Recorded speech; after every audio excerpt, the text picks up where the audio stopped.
Friday, but not the weekend for me. I work this weekend. So continuing on with my little series with the Simplicity tractor here, I have tinkered around with a little bit off camera, but yesterday I went shopping and we have a new battery to go in it. This thing has needed a new battery for a long time.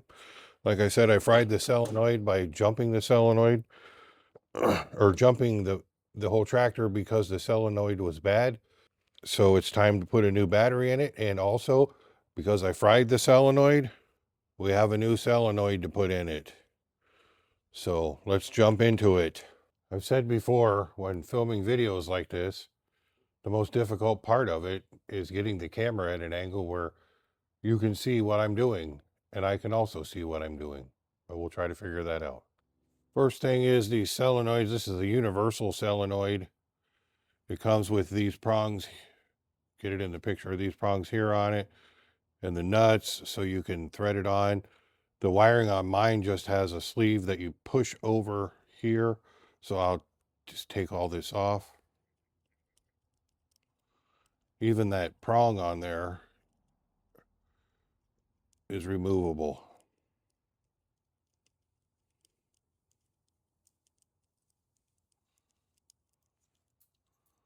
So much for that. I don't know where it went, but we shouldn't need it anyway.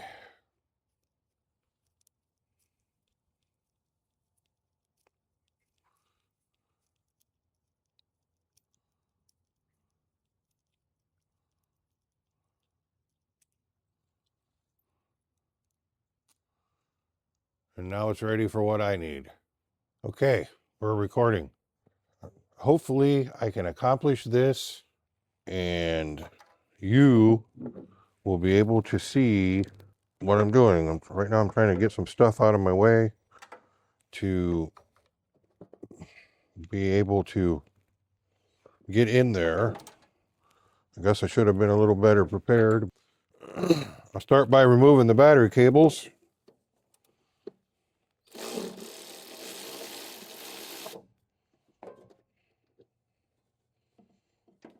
Got several lights set up here. Yeah, like that. Trying to be able to see and make sure that you can see. And they're wanting to fight me. So this one I think died, so we'll replace it with this one. See what that does.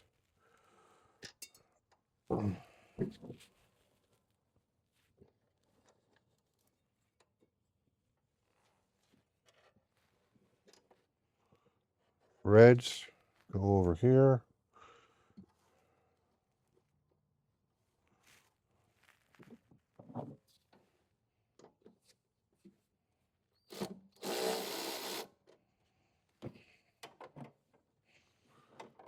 This is a different solenoid than the one I fried. This is a 3-pole solenoid. I was going to put on here and try to make it work, but I couldn't figure it out, and I don't think it's possible to make it work with it. But if I drop one more thing, negative cable,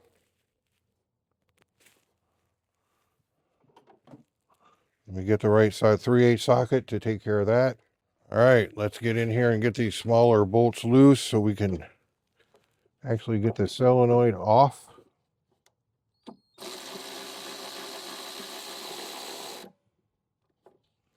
Again, I'm not exactly sure what you're able to see. I can't see what the camera view looks like right now. I'm hoping that you're able to see.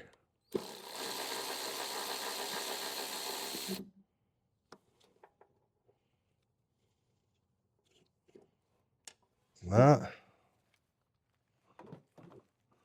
Just like that, the old one is out. Actually, like I said, not an old one. It's a 3-pole one I tried to use. I had around here, but it can't make it work. So we'll figure it out. Let's get the new one in. Washer I dropped, I don't need anymore.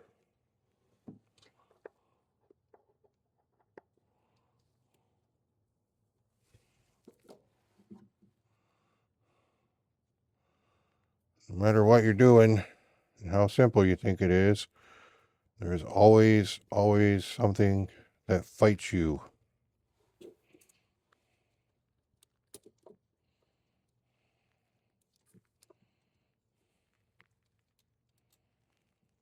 This, I just got to get everything lined up.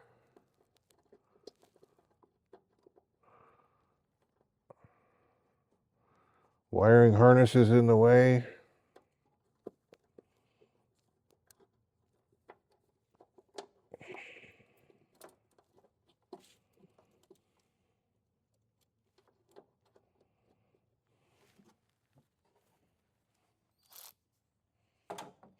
Should have switched the ratchet around before I got my hands full.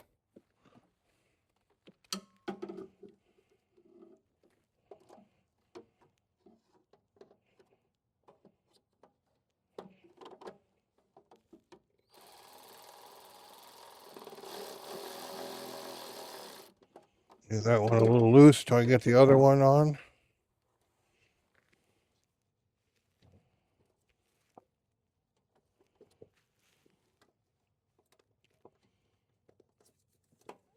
Come on, cooperate. Get out of the way.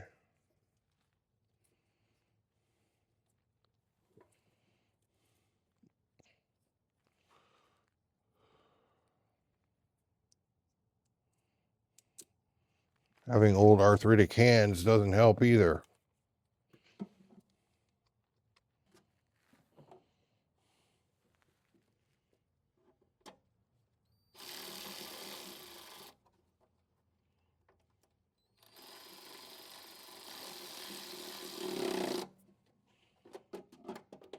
Tighten the other one. All right.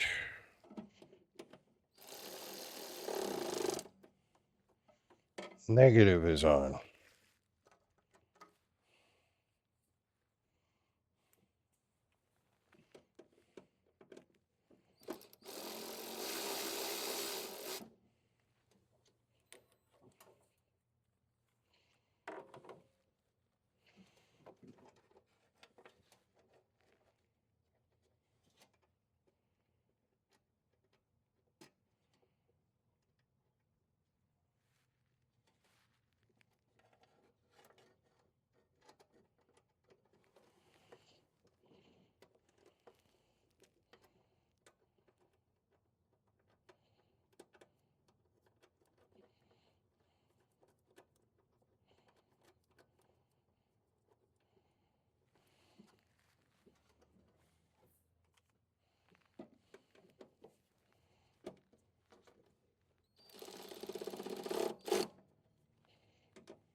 So now let's go ahead and hook these wires up. And to be honest with you, I took these off quite a while ago and I can't remember which one goes where, but I think we can figure it out. If it doesn't work, we'll switch them. Goes on there.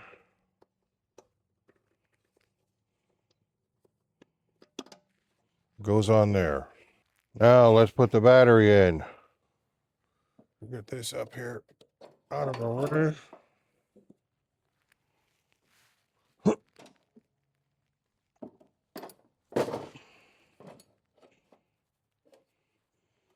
Battery bracket. Back in there. Tighten this up. Tighten the bracket up. There goes a light. That one's tight.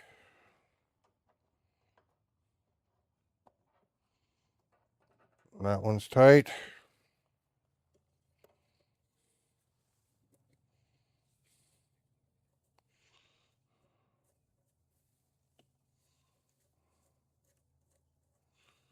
This is simple stuff. I'm sure everybody knows how to unscrew a bolt and hook up a battery cable and tighten the bolt up again, but I'm doing the series on this tractor, so I wanted to get it on video. You always do your positive cable first and get it tight before you do your ground. That way, if you're tightening your positive cable and you arc something with your wrench or socket, you won't have an issue. Let me get the correct wrenches I need for this, or sockets, whatever. All right, they're 7/16.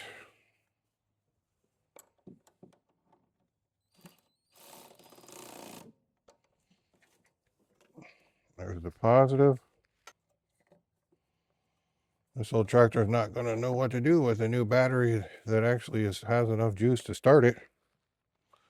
Get this negative cable over here.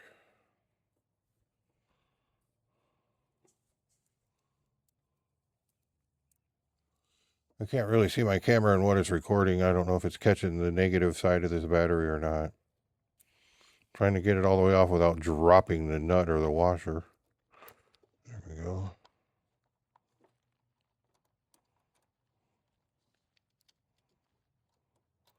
Seems kind of dark in there. I don't know if the camera has enough light to really record my hands or what they're doing. But we're getting the job done regardless.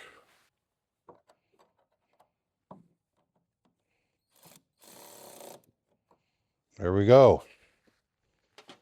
Solenoid and battery installed. Okay. New battery, new solenoid, everything's hooked up. I turned on the fuel a few minutes ago, so the carb bowl should be full. And it's still on the lift, and I'm not sitting on it. And a few years ago, it was having trouble with the seat safety, so I just bypassed it. You do what you want when it comes to that. Some people say, no, don't do it. I'm okay with it. But if you have a tractor or a piece of equipment, you do what you want with it. So let's go ahead and give it some choke. See what happens.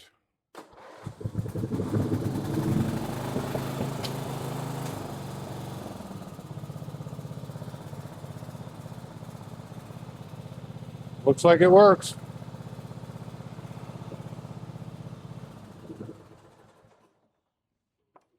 First time in many years that you've been able to start it like that. When Alex bought this tractor, the battery was junk in it, and he was too cheap to buy a new battery, so he always just jump started it. But we're on our way. Next on the agenda. In my last video, I tried to clean up this engine. I had some simple green, and I sprayed that on there and wiped it down. It did a decent job. So I bought some cheap engine degreaser. Super Tech, Walmart. God, I spend way too much money at Walmart. Between shit like this and the price of food, I spend way too much money. But let's go ahead and soak this engine down with this stuff and see what happens.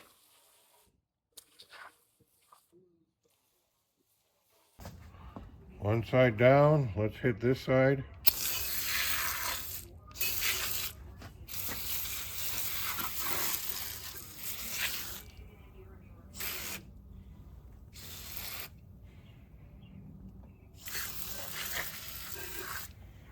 All right, we'll just let that sit on there and soak.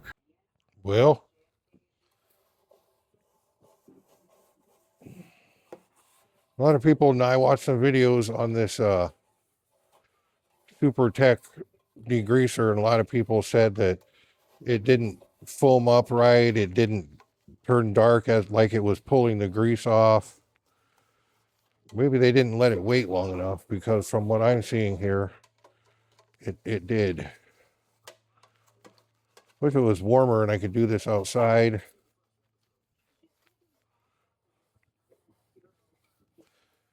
I could hose it off, because when I'm done here, I'm probably just going to have to wipe things off. It's hard to get in all these nooks and crannies, but I think just letting it sit on there, it ate a lot of stuff off. I don't think it turned out too bad. There's this side. We'll get you around the other side. Again, when it gets warmer, I'll take it outside and hit it again and pressure wash it. I did take the time the other day. I didn't record it, but I cleaned the whole tractor up. Got a lot of dirt and grime and grease off of it. And I could probably get by buffing that paint out and making it look really good But my goal is to learn how to be good at being an auto painter just because I want to. And this looks like the perfect project to repaint for my first project. I'm sure it'll turn out okay. I've been doing a lot of studying and YouTube videos and buying tools and equipment that I need to do that. A good little project to start on. There's a few other little things I need to do yet, like welding that washer on there. I don't know if I'll record myself doing that or not because my welding skills really suck. I can weld it and make it stay on there, but I am not the greatest welder in the world. I may do that, who knows. I went through and lubricated any point that moves on it, on the deck, on the frame, anywhere I could find a joint that moved that didn't have a grease fitting. I lubed that really well. And that made a big difference on some things. The seat pan was really loose.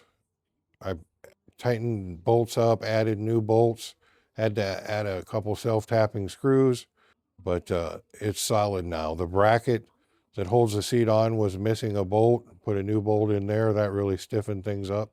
It's coming along well. The worst thing I found on it, you can see that bolt right there. The light is shining on right in there. Get it to focus here. It was focused and I lost it. That bolt was missing. That's a bolt that holds the transmission on this side. The transmission was in there cockeyed, so put a new bolt in there, really stiffen it up. The one on the other side, there's 4 of them, but the one on the front on the other side was actually loose too, working its way out. So we got that taken care of. And I'm here to tell you, having one of these lift tables is awesome. I've had this for a year and a half, 2 years now. This one, it has 2 settings you can set it at. This is the lowest one here because I wanted to be able to get in there and put the battery of the solenoid in and not stand on a stool or something. So I lowered it to the next setting. But man, it is so nice to have your stuff lifted up in the air when you're working on it. No bending over, sitting on your knees, whatever you need to do. So I'll go ahead and get her lifted back up here. There it is, lifted back up. That's its highest setting. You can go higher, but it has the safety bar in it. You put it through the holes in the bottom and then let it down a little bit and it catches. And it'll hold it there solid. You can leave whatever you're working on it for as long as you need to and not worry about it. This one is, you have to use your feet and pump it up and hit a lever with your foot to release it. It's not air powered, but man, is it nice. I'm very glad I bought this. I'll use it. I'll put my Harley Ultra Classic on it and lift it up when I change the oil, do any kind of cleaning. It's really nice. You can clean the chrome, clean the rims, whatever you want to, and not be constantly bent over working on it. That was always the biggest pain in the butt for me doing anything with my Harley, is always being bent down. This brings it up in the air. You can stand and look at everything at eye level. Well worth the money. I paid about $500 for this. I was looking on the Facebook Marketplace the other day. A guy had one listed on there, looking brand new, for $200. So obviously he bought it, used it a few times, and then it was in his way and he just wants to get rid of it. People come up with clever ways to store these. I just put it all the way down and it pushes right underneath my old truck here and it's completely out of the way. So well worth the money. I hope you're enjoying and getting something out of the series on this little tractor. I was going to do the work to it regardless, and I thought, well, I might as well just record myself doing it and make a little series out of it. Until my next video, Graybeard, thanks for watching. That's all, folks.